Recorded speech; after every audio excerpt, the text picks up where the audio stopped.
Hello friends, in this video we are going to discuss about services and dependency injection. Let's start with service. A service is a class with a focused purpose. A service is used for features that are independent from any particular component, that provide shared data or logic across components, that encapsulate external interactions such as data access. Service allows to write a logic in a single file which is going to be shared among components, thus implements reusability. This service can be used across multiple components. Using a separate service keeps components lean and focused on supporting the view and makes it easy to unit test components with a mock service. Now let's imagine a scenario where you have to write logic which is going to be used by multiple components. So you have to repeat that logic in all the components. Thus you are not using reusability and you are creating redundant code. So what happens if you have a redundant code? Now if in future any change comes to that logic, you have to modify all the components and then you have to test all those components. So this increases your efforts. So how you can improve this situation? So you can improve this situation by moving that common logic to a particular class file, and that class file is service. And then you can refer that service to access that logic. By this way, your code is present at a single place and you are reusing that code in all the components. And also, if any change comes in the future to that service, you just have to change a single file and you don't have to test all those components. You can just test that service class by unit test cases. So this is how you can implement reusability and create a loosely coupled application using services. How services and dependency injection works in Angular. So there are two ways by which you can create instance of service class which is going to be used in the component class. The first way is by creating the instance in the component class itself using new operator. So this way has a flaw, and the flaws are the instance which is created is going to be local to the component and that cannot be used by other components or cannot be shared by other components. The next flaw is this component class cannot be unit tested by mock service because you are creating the instance in the component class itself. Now how you can improve this or overcome these flaws? So our second way improves or overcome these flaws. The second way is dependency injection. So what happens in a second way? So in second way we register our application or player service, or you can say service, with the Angular. Angular maintains, or you can say creates and maintains, single instance of that service class using singleton pattern, and when a component requests the instance of the service, Angular inject that service instance. So Angular maintains a Angular injector. So Angular injector is a container which has all the services registered to the Angular. So it has instance of all the services. So when a component is instantiated and when a constructor of that component is called, and when the injector finds that the constructor is expecting instance of a player service, in this case, then Angular injector injects the instance of that service. So basically we achieve dependency injection in Angular using constructors. So let's see what constructors are in short. So every class has a constructor. So in TypeScript as well, whatever class we define, the class can have a constructor.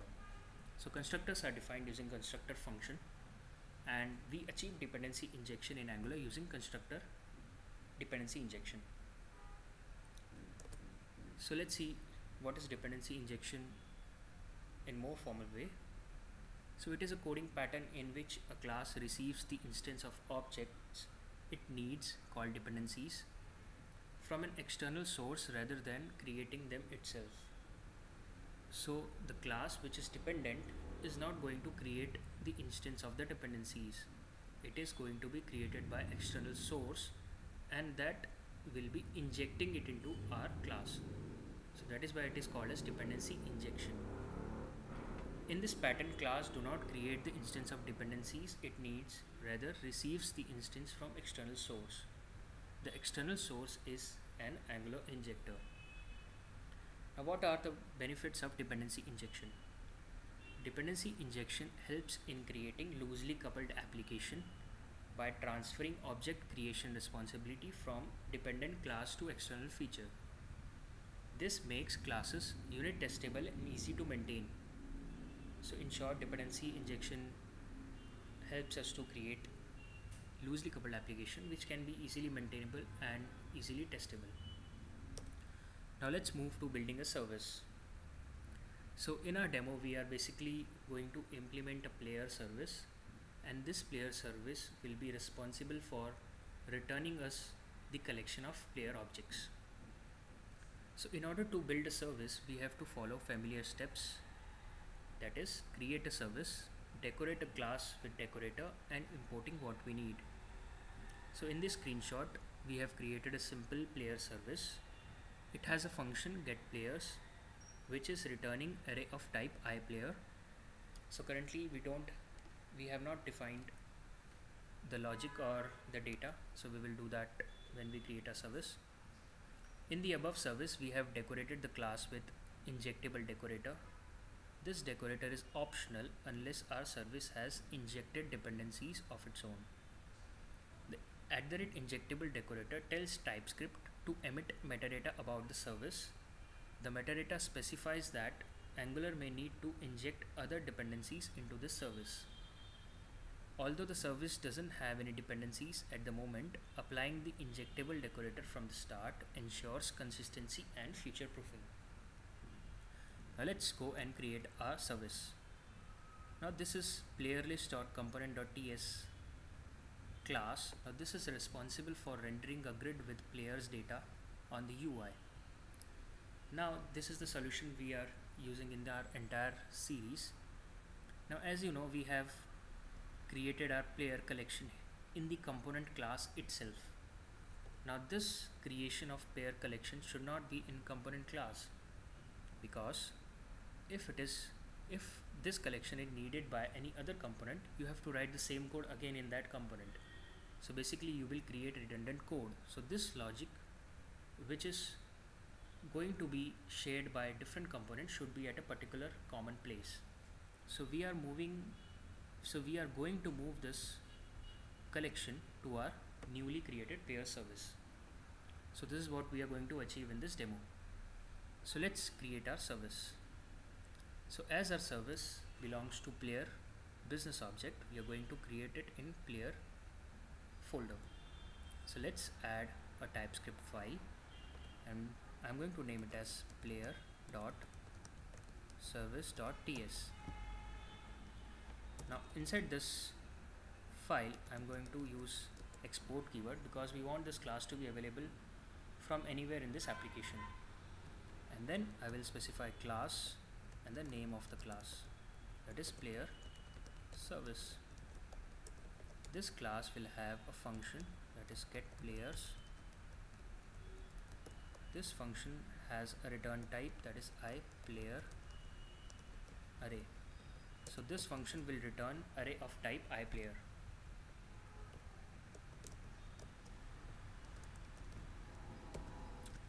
Now I'm going to decorate this class with @injectable decorator. Now our class doesn't have or doesn't need any dependencies to be injected. Still I'm using injectable as a good practice. Then we are going to import what we need.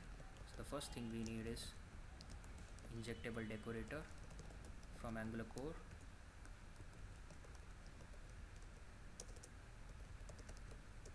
And then you notice that we are using, or we are returning, strongly typed collection from this getPlayers function. So we have to import iPlayer interface, which we have created in our interface video.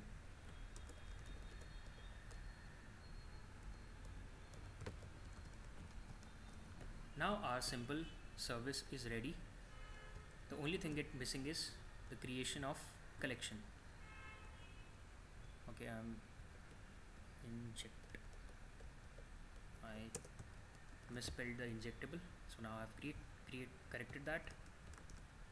Now I'm going to copy this collection declaration, you can say, or collection creation from component class, and I will paste it in this service class. So by doing this, we have shifted the responsibility of creation of this collection to service class from component class, and this collection creation is present in a common place, that is service class. If any other component requires this data, that component can request this service and have access to this collection. So this is what we wanted to achieve. Now here I'm just going to declare a player's property which we are going to populate using the service. Okay, now our simple service is ready. Now we will see how to register this service. So once your service is created, we want to register the service so that we can use this service in the component class. So we register our service to Angular injector. The injector provides a service instance to any class that define it as dependency. In order to register a service, we must register a provider. A provider is a code which can create or return a service. We can register a provider as a part of component or Angular module metadata. So a provider can be registered at a component level or at the Angular module level. When a provider is registered with component, the injector will inject the service in the component and any of its children. When a provider is registered with module, the service is registered with the Angular injector at the application root and will be available everywhere in the application.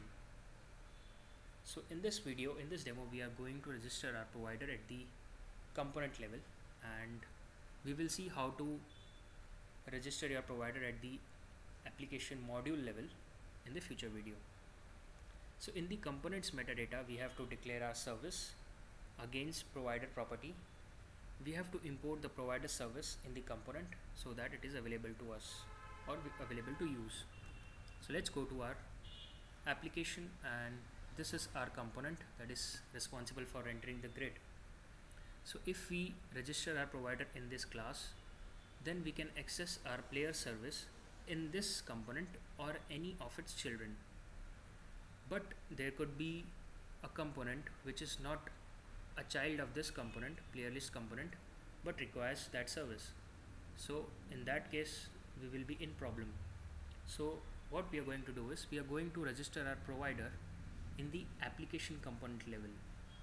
Okay, so this component, all the other components are child to this components, so they will be able to access service if we register our provider in this component. So let's do that.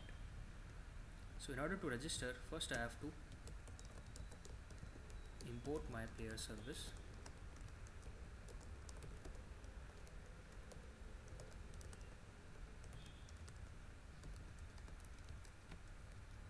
Then in the components metadata, I have to use providers property, and it accepts an array, and I have to specify my player service in this. So we have registered our player service at the application component level. Now once our service is registered, we want to know how to inject this service into our component class, how the Angular will be injecting this service instance to our component class. So let's see that. Injecting the service. The dependency injection in TypeScript is achieved by injecting dependency through constructor. Every class has a constructor that is executed when the class is instantiated. If the constructor is not defined explicitly for that class, an implicit constructor is used. So this is the behavior in most of the object-oriented programming language. We define constructor using constructor function in TypeScript. The constructor contains very little code, primarily specific to initialization. We avoid code in constructor which takes time to execute. So basically, constructor, as the name suggests, it should be utilized to construct your objects. We should not write code which is going to access the database or which is going to take time in the constructor. Angular injector will pass the service instance to the constructor when the class is instantiated. Now this is In the screenshot we have created a constructor. The constructor accepts the object of type player service in the parameter player service, and this player service we are setting it to a private variable, that is underscore player service. So let's do this. So in the playerlist.component.ts class, I'm going to create my constructor after all the properties. So in order to create a constructor, I have to use constructor keyword. Now I'm going to accept the dependencies of type player service. So I have to import player service.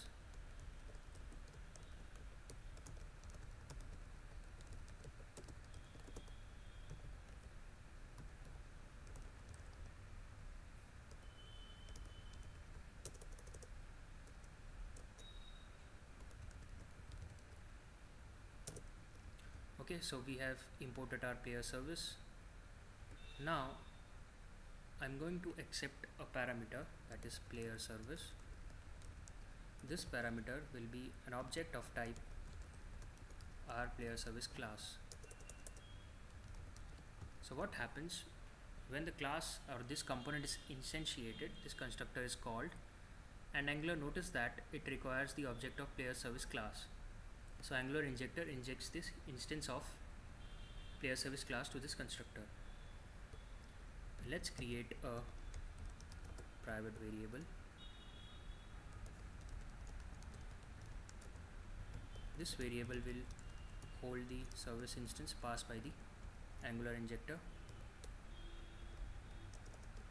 and whenever we access property of this class, we have to use this keyword, and then we will set this private variable with this player service argument. Now we have done the dependency injection as well using constructor. Now this same code we can write in a single line using a shorthand, that is we have to define the constructor and we can declare the private variable in the method definition itself. So we will say private player service of type player service class.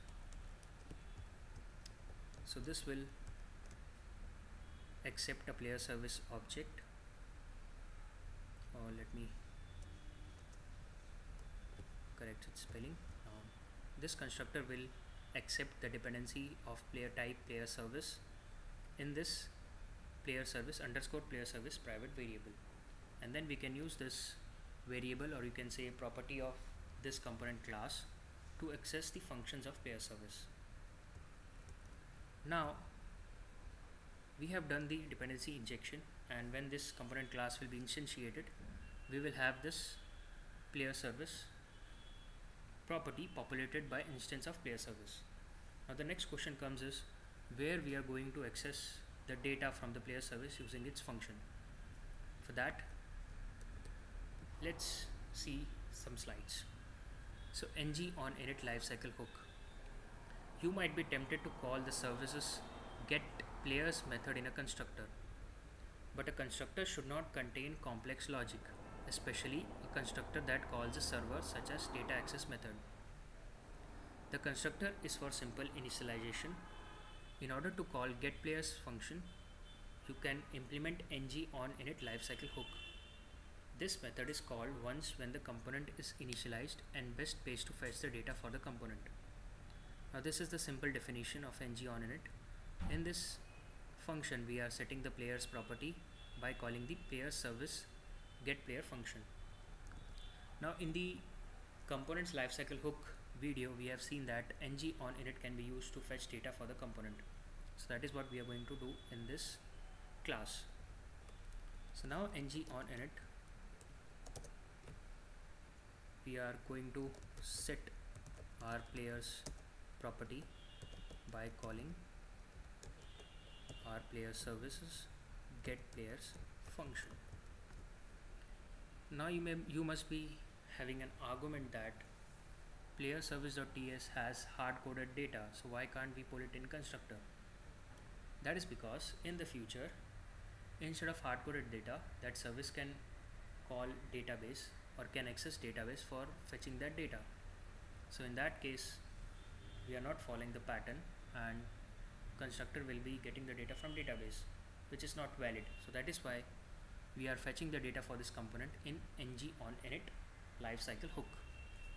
So now we are fetching data and we are setting our players collection, which will be binded to the template. So if we go and see our view, you'll be able to see grid populated. So this is how you can create a service for a common code, and then you can register your service, inject your service through constructor, and utilize or call that service in ng-on-init lifecycle hook. So we've seen a lot of things in the single video itself. So I hope you like this video. Thank you, friends.